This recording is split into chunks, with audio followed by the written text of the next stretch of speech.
Hello and welcome to this pre-recorded webinar. I am Coach Mark, or Coach Mark in Manila, and however and whenever you're joining me, a warm welcome. So a little bit about me first. I'm an NLP master practitioner. I specialize in helping high-performing professionals really reach the top of their game. If you're ambitious but feeling a little bit stuck, or maybe you're overwhelmed, perhaps you're getting burnt out, you might be a CEO, an entrepreneur, or perhaps somebody within the legal, medical professions, somebody who has to perform at the top of their game but is struggling, then you might want to have a chat with me. You can get a 60-minute free consult with me. Let's see if we can work together to help you get unstuck. I don't work with everybody, okay? I'm very much keen to work with people who really want to go the extra mile. You're committed to the work and you know that you can achieve far more than you currently are.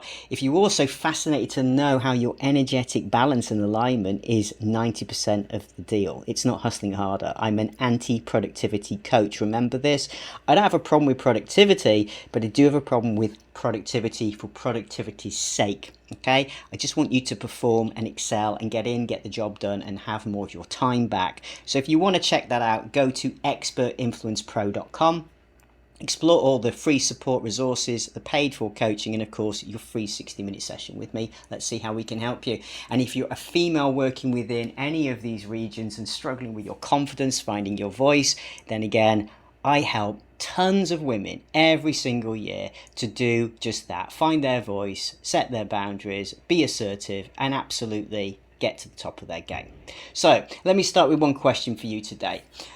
Have you ever walked into a meeting ready to contribute but found your voice drowned out? I'll think about that. And when was the last time you wanted to challenge your point of view but hesitated because you weren't sure how to deal with it or how it would land? Or maybe you've been asked to present but your confidence didn't match your expertise. Well, if any of these resonate, grab a pen and paper right now, or whatever you like to make notes on. Write down one situation where you felt silenced or unsure, and keep that in front of you, because by the end of this session you'll have techniques to handle it differently.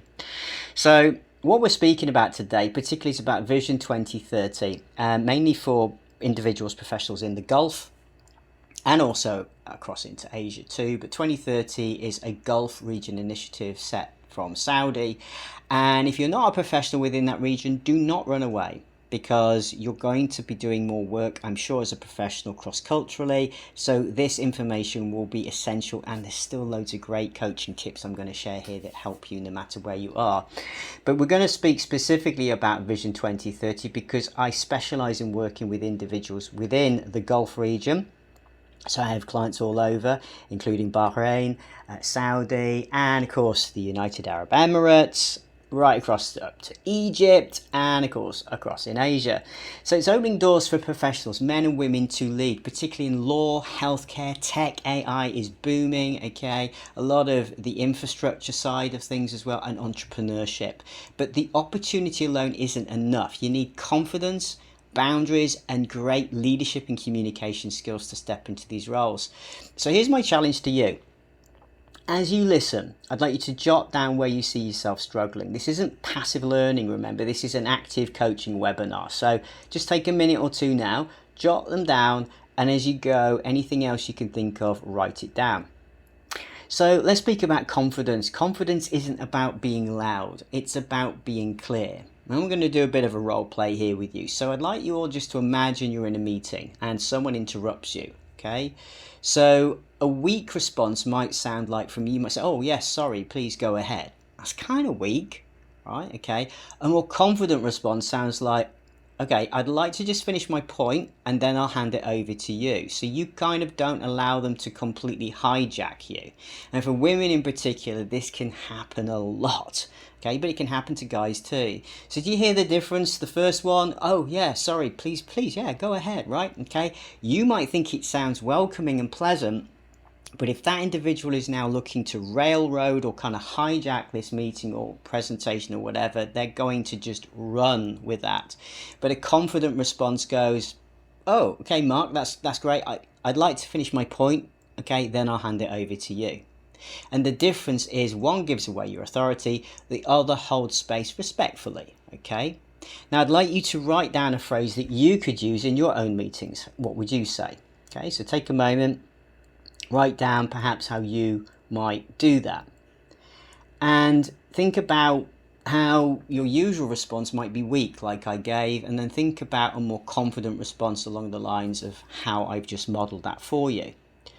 Now, let's move on to boundaries. So boundaries protect your energy, right? It's really important. And again, for women, especially if you're working in male-dominated environments, women are often, when they come to me, they're telling me all sorts, like they're asked to take on extra tasks, but it might happen to you as a guy too. If you're seen as someone of just lesser status or lesser value, not a leader, then this can happen. And if this happens to you, here's a technique you can use. Okay, so instead of often people, when they try to push back, go, oh, I don't have time. Okay, you say this, you say, I'd be happy to help once my current priorities are complete. Which should I drop to take this on? So if you're getting asked that by a boss or a senior colleague, okay, you want to really signal to them you've got priorities and you're happy to help, but once my current priorities are complete, so which should I drop to take this on? So you're not looking ineffective. You see, the first model, I don't have time, makes you look like you're inefficient, you're overwhelmed, and you're not doing very well, okay? The second one says, I've got focus, I'm in control of my current priorities, they really need to be complete, but if you want me to do this now, which should I drop to take this on? Right? So you're really signaling that I'm a busy person. So think about how you might respond and then think, well, actually, could I use this model? And that goes quite nicely with criticism too. If we speak about handling criticism, so sometimes criticism can derail confidence, right? Here's a quick exercise for you. I'd like you to think of the last time someone criticized you. Did you react emotionally? Did you knee-jerk? We all know that feeling. Now, imagine responding instead of emotionally like, I can't believe you'd say that, or I don't think that's true, right, which is defensive. Think about it like this. You can disarm it by saying, that's an interesting perspective, Mark. Let me reframe it in terms of my expertise. Hear what we've done there? So you're, again, getting control of that conversation. This is what leaders do all the time. They don't defend themselves. And they don't shut down, they actually reassert their expertise by saying, well, it's an interesting perspective, you don't have to agree with it, and let me reframe it in terms of my expertise. And this neutralizes the attack, positions you as the authority, and puts you back in control.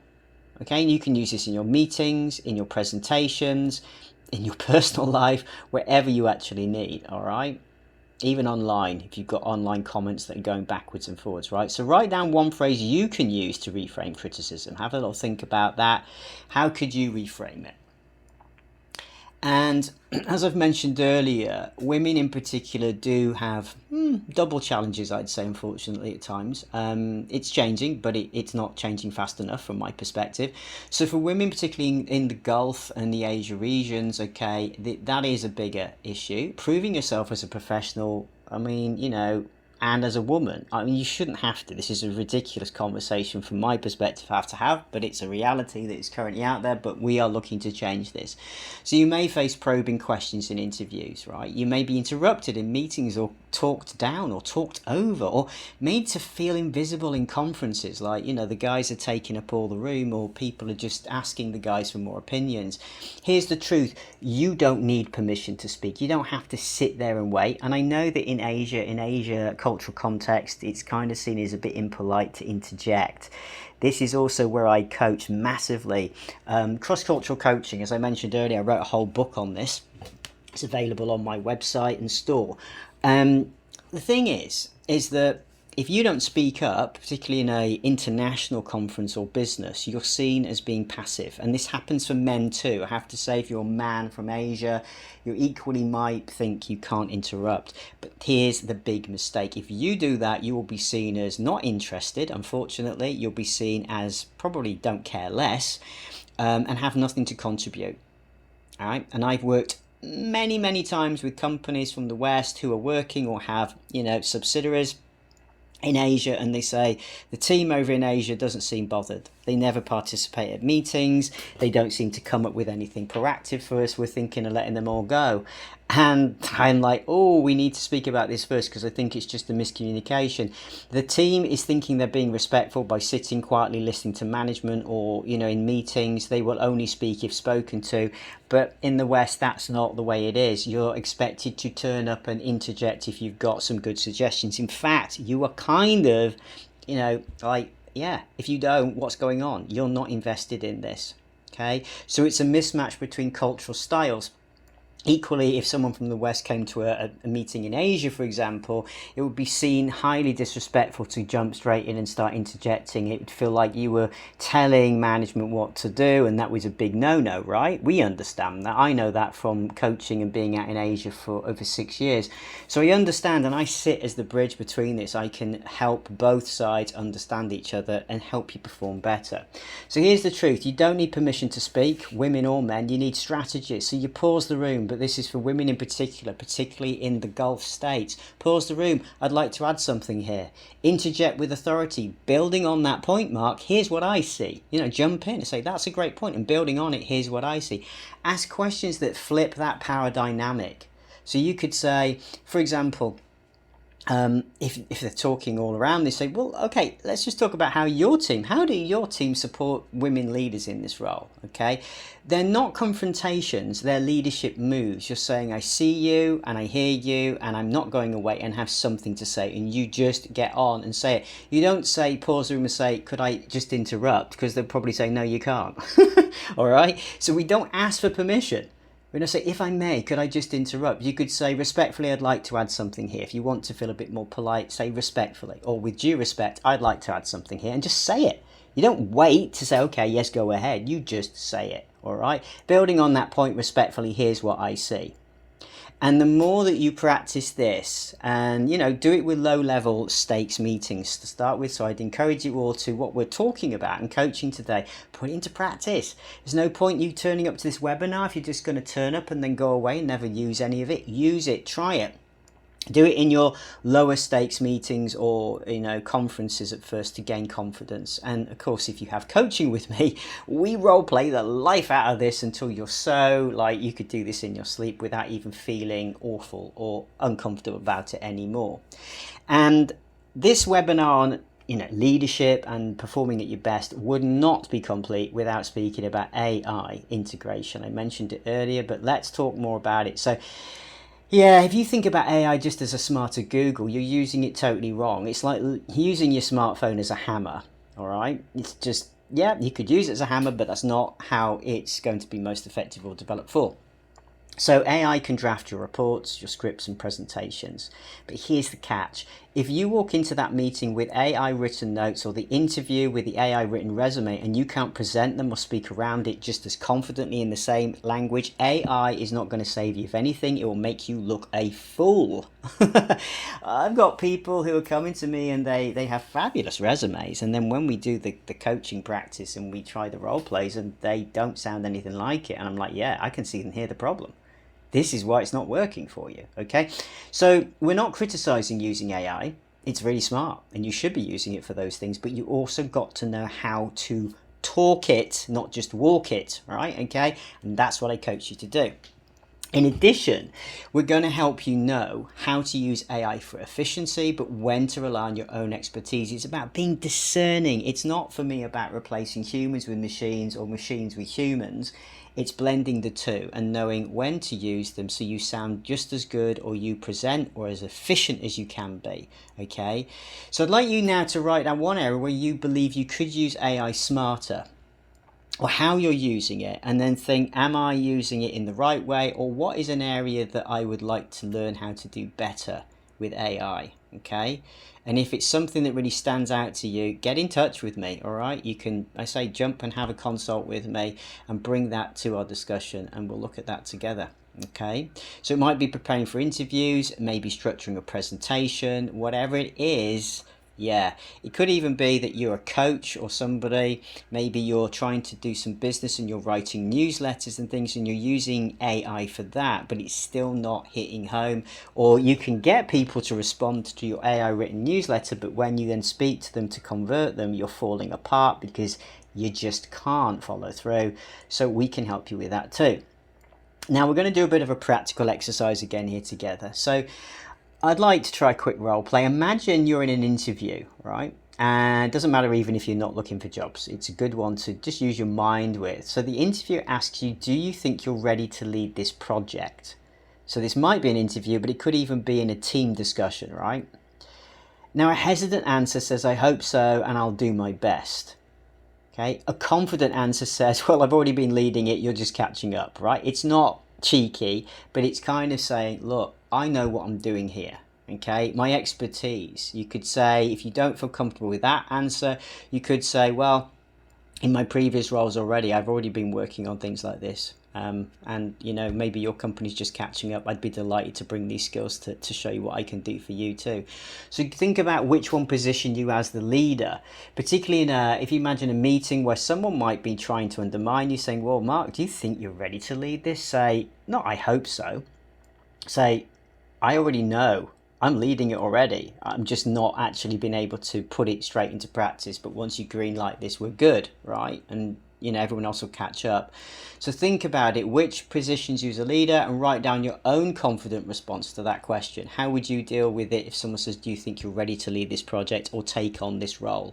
How will you do that in a confident, assertive, but pleasant way? Okay. And I'd just like to say to you all, leadership in the Gulf and Asia is changing so fast. Okay, Vision 2030 is rewriting the rules. Confidence, boundaries and communication are timeless skills you need to have. So here's your homework from today's webinar. I'd like you to write down one situation where you'll apply these techniques this week. And I'd like you to practice one confident phrase every evening out loud, okay? I really want you to make it part of like your routine. It doesn't take more than what? A minute to say some of these phrases and practice it each day, right? And explore how AI can support you but never replace your voice. So if you're using AI for a lot of things, but it's the equivalent. When I used to be a personal trainer, I used to train athletes, bodybuilders, many decades ago now. And they used to love working on their arms and their shoulders and their biceps, right? And everything, the big muscles that really pop out and make them look big, right? Okay. But never on the legs. And when I used to say, come on, we've got to develop the legs, they're like, oh, God, you know, why do I have to do legs? I don't really want to do legs. It's just no one sees them really. They're in my trousers. And it's like, yeah, but that's not the point. The point is you've got imbalance. Okay, so it makes you weaker, you're more prone to injury, because if the top half of your body is more muscly than the bottom half still has to carry the top half, right? And it's the same analogy here. If you're just using AI to be very good with the written work and get things done faster, but your spoken and communication and presentation skills are not keeping up, you're imbalanced. Okay, so we've got to ensure that they follow suit. So if you're struggling with that, get in touch with me. If you'd like tailored coaching, as I say, you can have a free 60-minute consultation at expertinfluencepro.com, but if not, you can just sign up for my newsletter. Get over to my Substack. Again, there's loads of articles there as well for you. The details are all on the website. And remember, I don't work with everyone. I'll work with you if you're ambitious, you're energetically aligned, you're ready to step into leadership today and tomorrow. If that's you, let's talk. If not, it's been lovely to have you with me all the same, regardless of whether we work together personally or whether you've just come to future webinars. It's been a pleasure to be with you. I've been Coach Mark. You've been wonderful for listening. Stay safe. And remember, it's not about hustling harder, okay? It's about doing it from a place of alignment. I'll see you soon. Take care.